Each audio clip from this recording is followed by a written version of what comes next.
তিনি গাইবান্ধায় বা ঢাকায় একটা খারাপ কাজ করছেন, সরকারের পানিশমেন্ট হিসেবে তাকে বান্দরবান পাঠিয়ে দিল। আওয়ামী লীগের এমপি, তার নামে একটি মামলাও কিন্তু কেউ করেননি। আমার একমাত্র ছোট বোন হার্ট অ্যাটাকে মারা গেছে, আমি তাকে দেখতেও পারি নাই, আমি জানাজাও পড়তে পারি নাই। ওনার আমার সামনে যারা বক্তারা আছেন ওনারা বলেছেন, এবং আগামী দিনের রাজনীতির কর্ণধার হবেন তারা। যেটা বলতে চাচ্ছি সেটা হচ্ছে, ওনারা 17 বছরের যে রাজনীতির হালচাল সেটা বললেন, কিন্তু আমার মনে হয় না এখানে বিএনপি, এরপরে জামায়াত ইসলামী এবং এনসিপি যারা আছে তারা কেউ এখানে হচ্ছে স্বৈরাচারের আমলে কষ্টে বা তাদের জুলুমের শিকার হয়নি। এটা আমার বিশ্বাস, যদি তারা জুলুমের শিকার হতেন তাহলে আজকে বান্দরবানের রাজনীতির যিনি সবচেয়ে বেশি কর্ণধার ছিলেন, আওয়ামী লীগের এমপি, যিনি সবচেয়ে প্রভাবক ছিলেন, তার নামে একটি মামলাও কিন্তু কেউ করেননি, জামাতে করেনি এবং বিএনপিও করেনি, এবং কেন করেনি এটা তারা জানেন। এরপরে আরো বলেছেন যে কি টেন্ডার যে বিষয়টা, আওয়ামী লীগরা আগে কাজ করতেন এবং যে অনলাইন পদ্ধতিতে কাজ হতো, তাদের অনেক ভারী ভারী লাইসেন্সে কাজ হতো, এখনো তাহলে কি আওয়ামী লীগরাই কাজ করে যাচ্ছে? আমার তাদের কাছে প্রশ্ন রইল, যদি আওয়ামী লীগরা কাজ না করে তাহলে বিএনপি বা জামাত করছে না, তাহলে কাজগুলো কি ফেরেশতারা করছে কিনা আমি একটু জানতে চাইবো। আরেকটা বিষয় সেটা হচ্ছে, সরকারি কর্মকর্তারা আমাদের এখানে যে প্রশাসনগুলো পাবলিক সার্ভিসগুলো দিয়ে থাকেন, তারা আসেন হচ্ছে কি দুর্নীতি করে। তিনি গাইবান্ধায় বা ঢাকায় একটা খারাপ কাজ করছেন, সরকারের পানিশমেন্ট হিসেবে তাকে বান্দরবান পাঠিয়ে দিল। রাজনৈতিক নেতারা তাদেরকে অ্যাকসেপ্ট না করার জন্য বিগত 17 বছরের কথা বাদ দিলাম, যে 2 বছর আমরা পেলাম, আমাদের যে 2 বছরের কাছাকাছি সময় চলে আসতেছে, এই মধ্যে তাদের কি কর্মসূচি ছিল সেটা আমি একটু জানতে চাই। উনি প্রথম অভিযোগ করেছেন যে এইখানে যারা আছেন আলোচক হিসেবে, তারা বিগত 17 বছরে তাদের কোনো স্যাক্রিফাইস নাই, তাদের কোনো নির্যাতনের এরকম ইতিহাস নাই। সুতরাং সেই কারণেই হয়তো যারা আগের সরকারে ছিলেন তাদের বিরুদ্ধে কোনো মামলা বা কোনো ব্যবস্থা আপনারা নেন নাই। ধন্যবাদ আপনাকে। ছোট ভাইয়ের বিষয়টা তো আমি হয়তো ছোট ভাইকে আমি চিনি কিনা আমি জানি না। উনি যদি বান্দরবানের ছেলে হয়ে থাকেন, যদি বান্দরবানের ছেলে হয়ে থাকেন, তাহলে উনি এমন একটা আমি অসত্য কথা এখানে উপস্থাপন করতেন। তিনি হয়তো জানেন না। না, ওনার তো জানা উচিত, কারণ কোনো রাজনৈতিক নেতাকে যখন আপনি প্রশ্ন করবেন তার সম্পর্কে আপনাকে জেনে আসতে হবে, এটা স্বাভাবিক। আমি আমার একমাত্র ছোট বোন, এটা আমি ভরা মস্তিষ্কে বলতে চাই নাই, অনেকটা আমি এখন এই কথাটা বলতে বাধ্য হচ্ছি।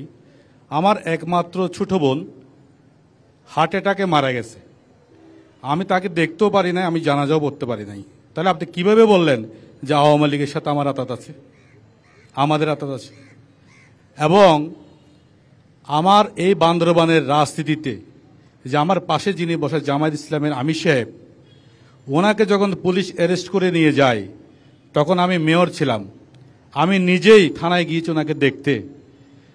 এই ভদ্রলোক তার পরিবারের সাথে পর্যন্ত আমার সামনে কথা বলতে পারে নাই, ওসি সাহেব দেয় নাই।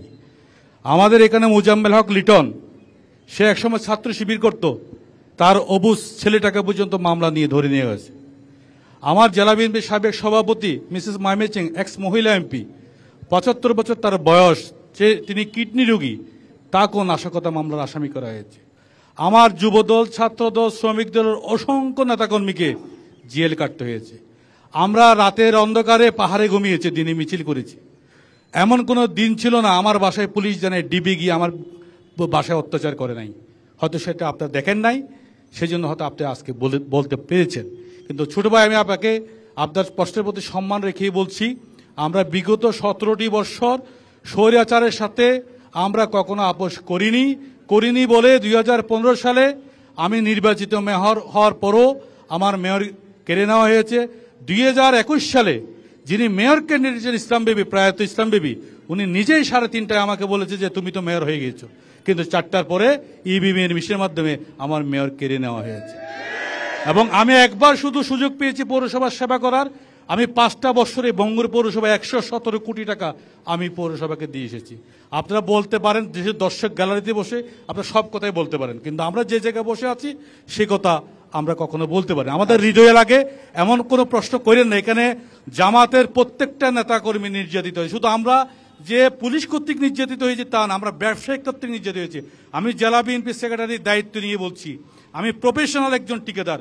গত 17 বছরে আমি কোনো জায়গায় 1 কোটি টাকার কাজ করেছি, কোনো ডিপার্টমেন্টে করেছি, যদি প্রমাণ দিতে পারেন আমি রাজনীতি থেকে ইস্তফা দিয়ে চলে যাব। আচ্ছা, যদি ছোট করে এই বিষয়ে বলেন যে আপনাদের স্যাক্রিফাইস আসলে কি ছিল? এখানে নির্যাতন, আতাত শব্দগুলো না নাই ভালো। আমি তো নিজেই ৪৫ দিন এই কারাগারেই ছিলাম, এটা তো সবাই সাক্ষী।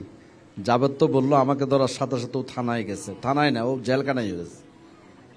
আমার সাথে আমাদের কর্মী প্রায় ৪০ জন ৪২ জন কর্মী ছিল।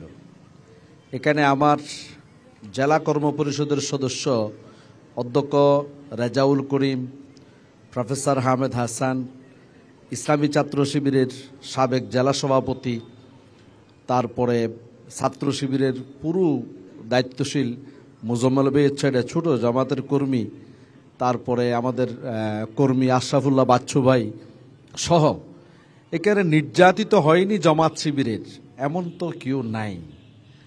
সাথে সাথে শুধু জেলখানায় জেল কাটাইটা না, যতক্ষণ বাইরে ছিলাম কোর্টে এবং ঘরে আমাদের কিছু অবস্থান ছিল। এখানে সাচিংপুরু জেরি, মেমাচিং দিদি, আমরা প্রত্যেকেই একসাথে কোর্টে গেছি, জামিন নিছি, আসছি, এগুলো তো দিবালুকের মতো পরিষ্কার। তবে একটা কথা, মামলা হয়নি, হয়তো মামলা হয়নি এ কথাটা আমি জানি না। আমরা তো জানি যে কি ওনার বিরুদ্ধে মামলা হয়েছে এবং সেই মামলা উনি পেইচও করতেছেন, দুদক মামলা করেছে।